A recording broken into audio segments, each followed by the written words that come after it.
Des clans sur Heart of the Swarm, la fin officielle de la saison 2 de League of Legends et The Rushning. Salut à tous, c'est Max et bienvenue sur Eclipsia pour le Flash eSport.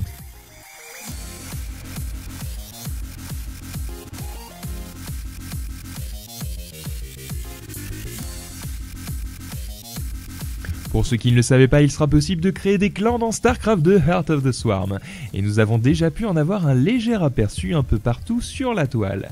Outre la limite de caractère autorisée dans le choix du nom et de la balise, il est intéressant de savoir qu'un clan peut accueillir jusqu'à 50 personnes au maximum et que cette idée n'est que le début d'un système d'interaction sociale plus vaste qui sera ajouté dans HOTS.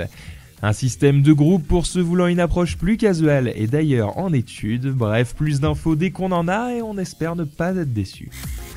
Nous connaissons désormais les 8 qualifiés pour les playoffs du championnat francophone de Millennium qui ne sont autres que Daichi, Ores, Nex et Kenzie pour le groupe A et Song, Fizz, Neo Angel et Monster pour le groupe B. Pour rappel, les quarts de finale se joueront online tandis que les demi et la finale se joueront à la Gaming House de Millennium. Bonne chance messieurs. Enfin, le premier match de l'ESWC France a eu lieu sur StarCraft 2. Il opposait Minimat à Adel Scott et c'est Minimat qui s'impose 2-0. Un bon début pour lui donc, mais la suite sera plus difficile puisque son groupe est également composé de Marine Lord et Censure, ce qui va corser un peu les choses. L'autre groupe est composé de Daichi, Neo Angel, Kenzie et Nex. Nous vous tiendrons au courant des résultats sur eclipsia.com. Pour ceux qui n'auraient pas tout suivi sur la fin de la saison 2 de League of Legends, quelques petites infos pour vous. Tout d'abord, la saison prendra officiellement fin avec le patch prévu pour le 6 novembre. Les récompenses liées au classement des joueurs seront données à ce moment et mettront peut-être quelques jours à prendre effet sur votre profil. Les rubans obtenus grâce à l'honneur restent bien évidemment et le classement de tout le monde est rapproché des 1200 Elo. Ceux qui sont vraiment bien classés peuvent garder un classement de 1700 ou un peu plus après le reset. En revanche, le 6 novembre n'est pas la date de lancement de la saison 3. Il y aura une petite période pendant laquelle les joueurs seront non classés avant que le tout ne reprenne à une date que Riot annoncera bientôt. Dépêchez-vous donc vite de faire de la solo queue ou de la team queue si vous souhaitez obtenir tous les rewards possibles. Pour rappel, avatars, skins, blasons de forum et autres bordures d'icônes sont à gagner. Tous à vos claviers. Un peu de Dota 2 maintenant avec la G1 League qui se poursuit. Les IG et les DK sont devant et ont montré leur suprématie hier en battant les Sequential Gaming pour les premiers et Natural 9 pour les seconds.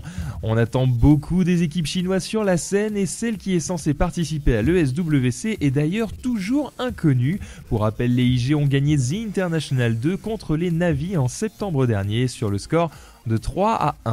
Nul doute que la G1 est un tournoi intéressant à regarder, on suit ça de très près. En parlant des IG justement, ils ont gagné les WCG 2012 qui se sont déroulés du 26 au 28 octobre et donc la somme de 6400$ qui va avec. Les DK et LGD finissent 2e et 3e sans grande surprise et repartent donc avec respectivement 3200 et 1600$.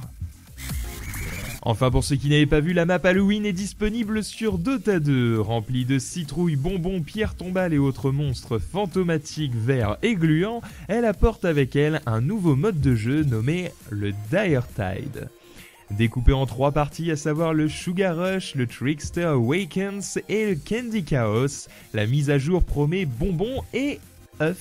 Oui, vous avez bien entendu, Roshan libérera des œufs pendant cet update et nombre de cadeaux seront à récolter. Le shop a d'ailleurs été mis à jour avec plein de nouveaux trucs, alors n'hésitez pas à faire des emplettes lors de cet événement désormais annuel qui est le Rushning.